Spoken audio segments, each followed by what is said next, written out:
এতদিন জ্বালানি তেলে ভর্তুকি দিয়ে আসলেও অবশেষে সরকার বাড়িয়েছে সব ধরনের জ্বালানি তেলের দাম। আর জ্বালানি তেলের দাম বাড়ানোর একদিন না যেতেই ৮.৫% চার্জ বৃদ্ধি করেছে চট্টগ্রাম বন্দরের সাথে যুক্ত দেশের বেসরকারি ইনল্যান্ড কন্টেইনার ডিপো বা অফডকগুলো।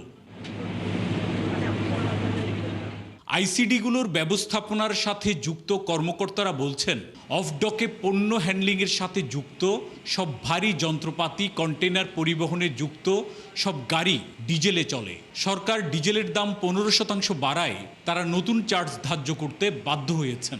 Container lift on lift of, container placement, container delivery সবগুলো কাজের সাথেই আমাদের ডিজেল কনসামশন জড়িত। সুতরাং ডিজেলের মূল্য বৃদ্ধিটা ডিরেক্টলি ইম্প্যাক্ট করে বেসরকারি অফডকগুলোর অপারেশনাল এক্সপেন্সকে। অবশ্য বিভিন্ন স্টেক হোল্ডারদের সাথে কথা না বলে অফডকের চার্জ বৃদ্ধি অযৌক্তিক বলছেন আমদানিকারক ও বন্দর ব্যবহারকারীরা। ইনল্যান্ড কন্টেইনার ডিপোগুলোতে কন্টেইনার হ্যান্ডলিং খরচ বেড়ে গেলে তার প্রভাব পণ্যের মূল্যেও পড়বে। দিনে দিনে কস্ট অফ ম্যানুফ্যাকচার কমিয়ে দিচ্ছে যারা ইম্পোর্টার, তারা সব মিলিয়ে তারাও চাপের মধ্যে আছেন। এই সময় যদি 8.5% যদি চার্জ বেশি দিতে হয়, এটা একটা বড় ইম্প্যাক্ট হবে। মধ্যপ্রাচ্যের হরমুজ সংকটের কারণে জাহাজ ভাড়া বৃদ্ধির পাশাপাশি ফ্রেট চার্জ বেড়েছে।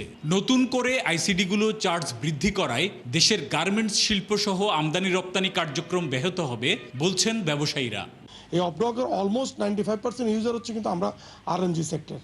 আমরা প্রতিনিয়তই আপনার কাস্টমসকে বলে যাচ্ছি, এনডিএরকে বলে যাচ্ছি, আপনারা ওদের যদি লাগাম টেনে না ধরেন তাহলে কিন্তু একদিন এই শিল্পটা কিন্তু বিপদের সম্মুখীন হবে। চট্টগ্রাম বন্দরের সাথে সংশ্লিষ্ট 23টি ইনল্যান্ড কন্টেইনার ডিপোর মাধ্যমে এখন 67 ধরনের পণ্য স্থানান্তর, আনস্টাফিং ও ডেলিভারি হয়।